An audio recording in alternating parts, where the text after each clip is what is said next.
Happy holidays, friends. I'm Jim Hughes bringing you this edition of Oxford News This Week. In today's headlines, the great conclusion to the Great Waste Debate, also pancakes and pajamas and a visit from Santa, and a historic bell restored just in time for the holidays. Sit back, stay tuned. You're watching Oxford News This Week.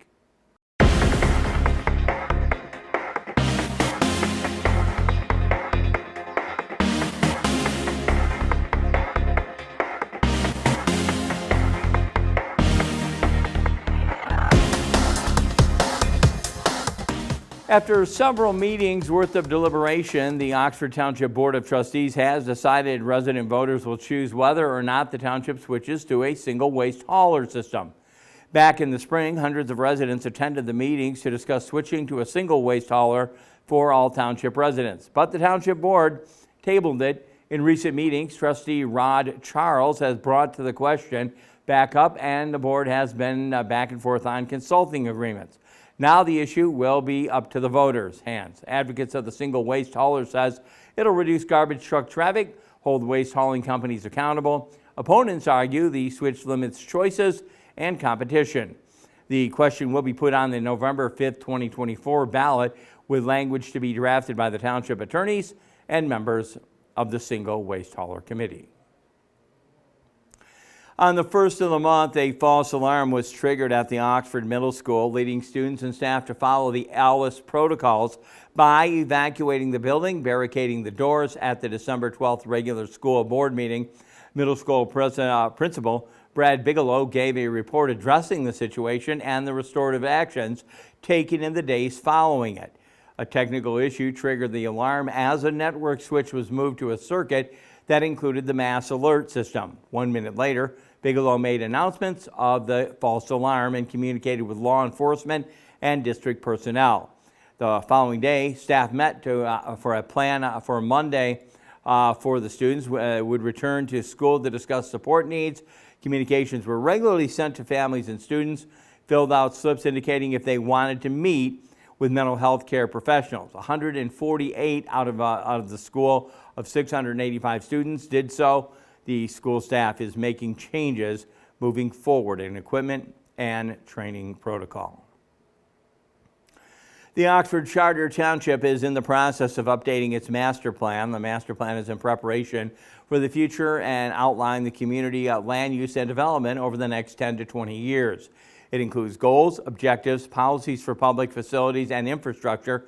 The township recently launched a survey for community members to weigh in on topics like housing, new development, and public services. Feedback will be held at the help the township develop a master plan. All the responses are anonymous. The survey does take 15 to 25 minutes to complete, and participants can either win a gift certificate to a local restaurant, the Oxford Tap. The survey can be found online visiting the Charter Township of Oxford Facebook page. Paper copies are also available at the Oxford Township Building Department, located at 300 Dunlop Road. Oxford Township Parks and Recreation hosting pancakes and pajamas. The event at the Senior Center on the Seymour Lake Park on December 16th. Families enjoyed pancake breakfast. Children made wish lists, and there was, yes, the honorary guest Santa. Here's a look at some of the event.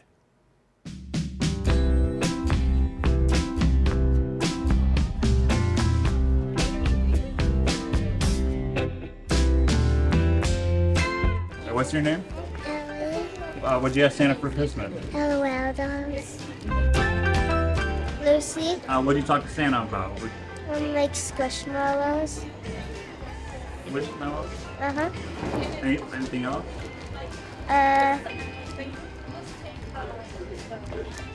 Smartphone.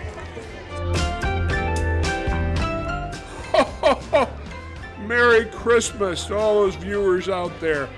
It is so much fun to come to Parks and Rec for Breakfast with Santa. I have so much fun. There are such smart children in Oxford, it's unbelievable. And they're almost all good, too. The elves on the shelves, I get great reports. They're good students. Everything's marvelous. Merry Christmas. Hope you have a wonderful holiday.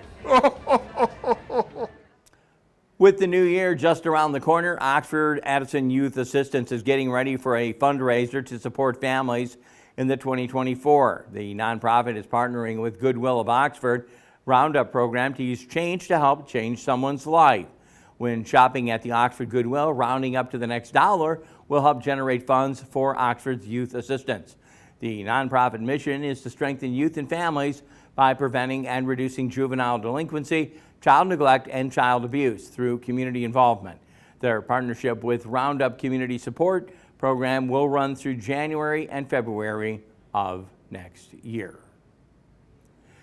Oakland County residents are in a higher risk for this kind of barrier to holiday travel. And no, it's not just traffic. Oakland County ranked second for the number of car-deer collisions in Michigan counties last year, according of over 2,000 crashes, following behind only Kent County. The number of collisions between 2021 and 2022 rose well over 8%. These numbers are gathered by the Michigan State Police and are believed to be a result of deer overpopulation. Statewide car-deer crashes caused 11 human fatalities last year, and December is the third most common month for crashes that occur. Deer are most active in the dawn and the dusk, so when traveling for holiday celebrations or any other reason, the Michigan State Police encourage drivers to always wear seatbelts, try not to drive around deer, and stay alert and sober. If a crash is unavoidable, brake firmly and then hold the steering wheel with both hands to bring the vehicle to a controlled stop. This calendar is for the dogs. As we approach the new year, we've talked about this before, but we definitely think it's a worthwhile cause. Oakland County Sheriff's Office has announced the 2024 Comfort K9 unit calendars. The calendar features all 13 of the Comfort K9s, a group of doggy deputies helping support those events and special situations who need smiling K9s bringing on cheer. The calendar is in limited quantities. Proceeds go to benefit the Comfort K9 program. Again, you can get your calendar by the year's end, so act fast so you can be ready for 2024. If you're interested in purchasing a calendar or more information, Oakland County Sheriff's Office Facebook page is where you'll want to go. In our Behind the Lens segment, Behind the Lens Nighttime Lights, take a look at some of the snapshots here from the Oxford downtown. This all aglow with the new skyline lighting, bringing greater visibility, special shiny aesthetics to the area. These pictures are from VK Gwyndon Photography. Again, Ginger and Michael sharing some of the holiday cheer. Good stuff there. Coming up in our last story, Silver Bells saved bells. I'll have sports, but up next, Dave Kenny with Auto Talk. He'll have science in the news. You're watching this edition of Oxford News This Week.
Your Marine Corps' way of life is to defend the American way of life.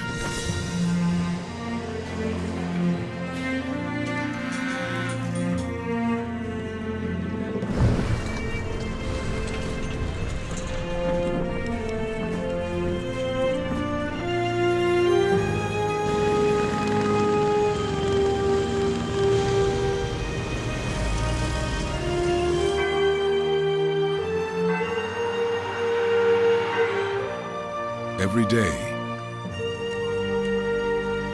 no matter where we serve, we take a stand for our nation, for each other, for us all. The few the proud, the Marines.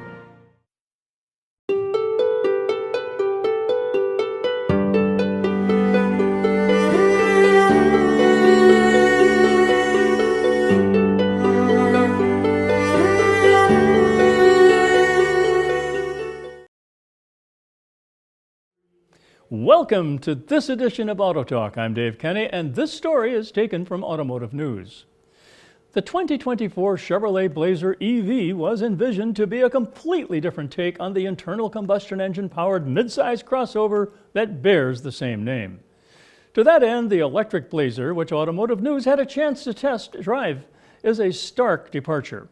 The Blazer EV, which has an EPA-certified driving range of up to 324 miles, aims to provide Chevy with a new offering in the midsize crossover segment to entice more buyers to make the transition to an electric vehicle. There are 6 cool things about the Chevrolet Blazer EV, which is available on the base LT, the RS, and the SS trim. Nothing draws one into a vehicle like exterior styling, which is by far the coolest feature on the Blazer EV. Design elements such as the long sweeping front fascia, front fender extractor vents, and sleek low profile reminiscent of styling clues found on the Chevrolet Corvette give the electric Blazer a striking stance in the real world setting. Coupled with its overall body proportions, the Blazer EV has an even stronger presence in motion on the road. New technology in any form can be intimidating for some car buyers, however. The Blazer EV addresses one concern right off the onset as the first ever General Motors vehicle that automatically powers on when the driver gets into the vehicle with a key fob and closes the door. The feature eliminates the need to press a button to start up. The EV also, however, features a push button on the dash that can be used to manually shut off the vehicle if the driver is more comfortable with a hands-on approach. Otherwise, the EV will automatically power down once the driver has exited. If the Blazer EV has been shut off while the driver is inside the vehicle, they can restart it by simply applying pressure to the brake pedal. The big digital infotainment screen is not necessarily groundbreaking in today's high-tech market, but the Blazer EV features a 17.7-inch screen, which Chevrolet touts as the largest in the class that streamlines the processes involved in using the technology. The infotainment system, with Google built in and 8 years of Google Maps, significantly simplifies routine tasks. For example, the touchscreen system, standard on the RS and SS, enables the driver to prioritize certain features and tasks by dragging them to a designated area at the top of the screen for quicker accessibility. One of the most notable interior features is the application of more traditional switches, buttons, and knobs for the controls that drivers tend to use most. The premise, according to Chevrolet, is that when it comes to functions such as adjusting the seat and controlling the radio volume, many car buyers in the segment prefer using more traditional controls rather than tech mechanisms. Even more notable, the design team managed to pull off the integration of traditional controls while maintaining a modern look and feel throughout the interior. The Blazer EV's presence-based liftgate is the coolest utility-focused feature on the crossover. Unlike a hands-free liftgate activated with a kicking motion below the bumper, the Blazer EV's presence-based system requires the user to only stand near the rear of the vehicle with the key fob to open the liftgate. Options can help enhance the appeal of any vehicle. And Chevrolet says the Blazer EV is the first and only electric vehicle in the midsize utility segment available in 3 driving configurations: front-wheel drive, rear-wheel drive, and all-wheel drive. Leveraging the flexibility of GM's Ultium platform, each of the configurations, which are available with 2 battery sizes, 85 kilowatt hours and 102 kilowatt hours, provides buyers with a few performance options when considering an EV. Automotive News tested the RS rear-wheel drive starting at $61,790 with shipping, and RS all-wheel drive starting at $60,215 with shipping. Well, that's it for this edition of Auto Talk. I'm Dave Kenny. Stay tuned to Oxford Community Television.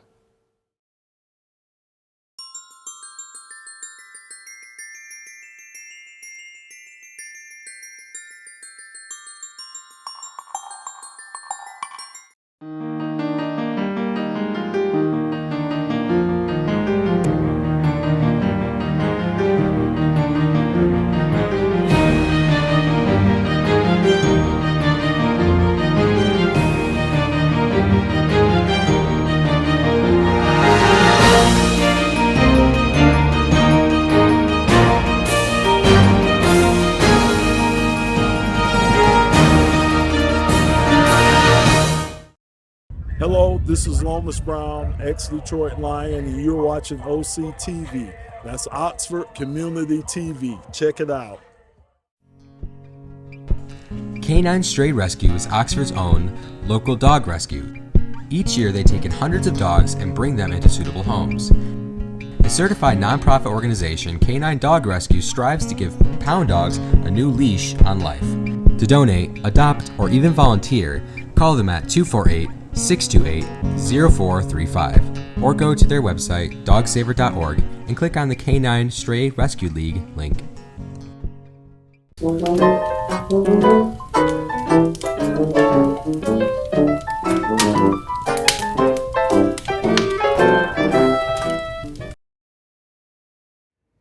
And welcome back to Oxford News This Week. In sports news, some big cats have gone out of their way to celebrate our Wildcats. The Detroit Lions donated 2 tickets to the December 13th game to their matchup for the following. The Broncos, for a lucky Oxford High School student to win, teachers were asked to nominate every student who has been doing the right thing every single day. Over 1,000 students were entered in the raffle, and the lucky winner was senior Brody Moore, who supports the number 42.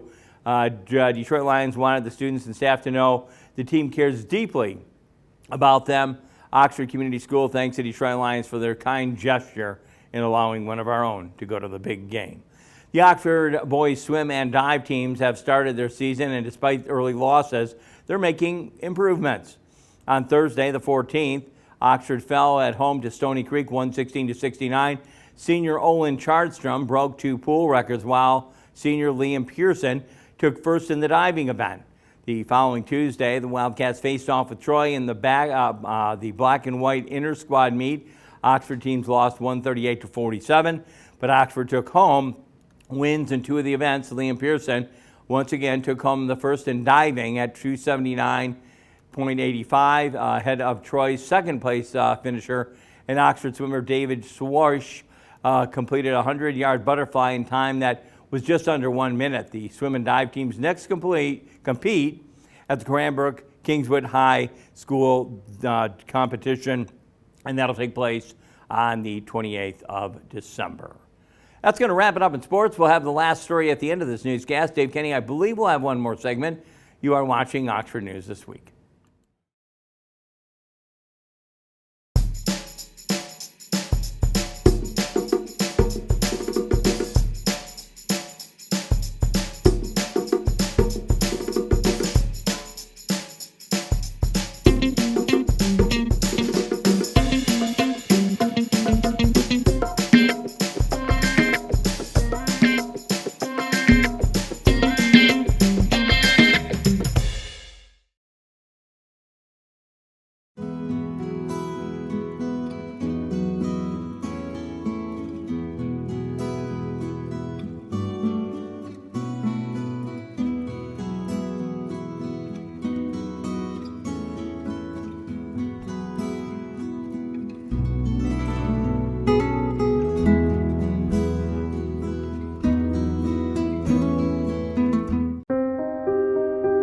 Here's to the things that can keep us safe.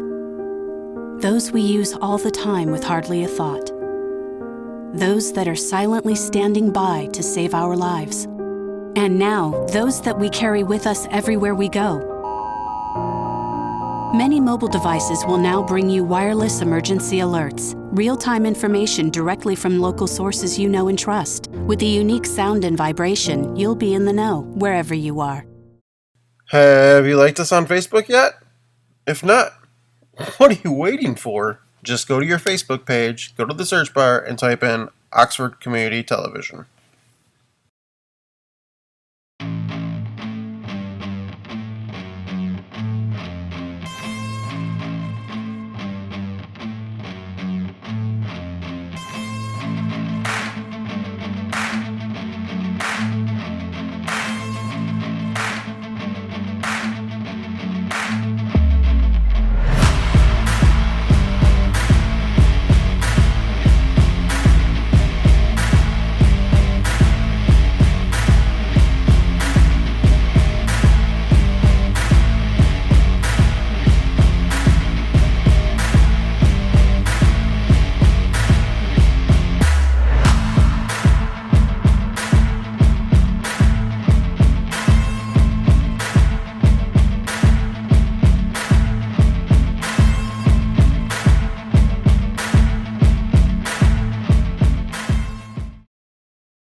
Welcome to Science in the News. I'm Dave Kenny, and this story is taken from New Scientist. Weight loss and diabetes injections, such as Wegovy and Ozempic, both forms of semaglutide, may have other medical benefits than we first thought, after work on mice suggests that they act on the brain to lessen body-wide inflammation. The finding could explain why this class of drugs seems to reduce heart attacks more than would be expected from their weight loss effects alone. It also lends support to their use in combating a wide range of health conditions that involve inflammation, including Alzheimer's disease and Parkinson's disease, which is being investigated in trials. Semaglutide works by mimicking a gut hormone called GLP-1. Normally released after eating, GLP-1 lowers appetite, makes people feel full, and triggers the release of insulin, a hormone involved in blood sugar regulation. Several studies have suggested that as well as causing people to lose weight, semaglutide lowers inflammation, which is a mild rise in certain kinds of immune system activity. For instance, semaglutide lowers the level of a compound in the blood called C-reactive protein, or CRP, an established sign of inflammation, says Daniel Drucker at the University of Toronto in Canada. A growing body of work suggests that inflammation is involved in numerous conditions that hadn't previously been linked to the immune system, including heart disease and Alzheimer's disease, although this has yet to be translated into new treatments for clinical use. Obesity is also linked with inflammation, so the effect of semaglutide on CRP could just be a side effect of people losing weight rather than the drug itself reducing inflammation. To find out, Drucker and his colleagues investigated how several GLP-1 mimics affect inflammation in mice. First, they injected bacteria from the mice's guts elsewhere into their abdomens, causing them to have a bacterial infection of the blood. This leads to a strong immune response, raising inflammation. In some mice, they also injected a GLP-1 mimic, either semaglutide or another member of this drug class called exenatide. The GLP-1 mimics reduce the animal's inflammatory response to the infection, but this failed to happen when the researchers used mice that had been genetically modified, so they lacked the receptor for GLP-1 on their brain cells. The reduction of inflammation also failed to happen if the experiment was done using genetically normal mice that had a compound that blocks the GLP-1 receptor injected into their brains. Together, these results show that GLP-1 mimics, such as Ozempic, reduce inflammation by acting on brain cells and isn't just a side effect of weight loss. Weight loss is good, but you don't need to have the weight loss to have the benefits, says Drucker. For instance, in a recent randomized trial of Wegovy, the drug started preventing heart attacks within the first few months, before people would have lost much weight, he says. It was a known effect of these drugs that they act on inflammation, says Ivan Kochev at the University of Oxford. This paper is helpful because it's clarifying the underlying mechanism. In theory, medicines that dampen inflammation could cause people to get more infections, although this hasn't really been observed so far in people having the injections for weight loss or diabetes, says Kochev. And the research goes on, and it looks good. Well, that's it for this edition of Science in the News. I'm Dave Kenny.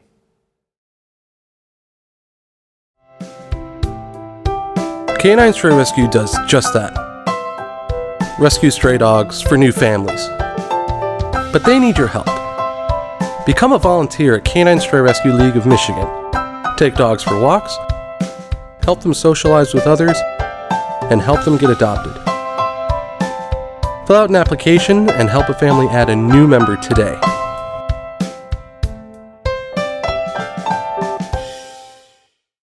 If you like to spend time in the outdoors, then there's a good chance you could come across a young fawn. And normally, young fawns are found alone because their mothers place them there to be safe. A young fawn has very little scent, and the mother will only come in just a couple times a day in order to feed it and leaves quickly so that she doesn't leave behind her scent. So if you find a young fawn curled up in the grass, that's actually the safest place for it to be. Enjoy that moment, but don't touch it or move it. The mother will be back soon. Only licensed rehabilitators can legally possess wildlife, so please leave wildlife in the wild. For a list of licensed rehabilitators throughout the state, visit michigan.gov/wildlife.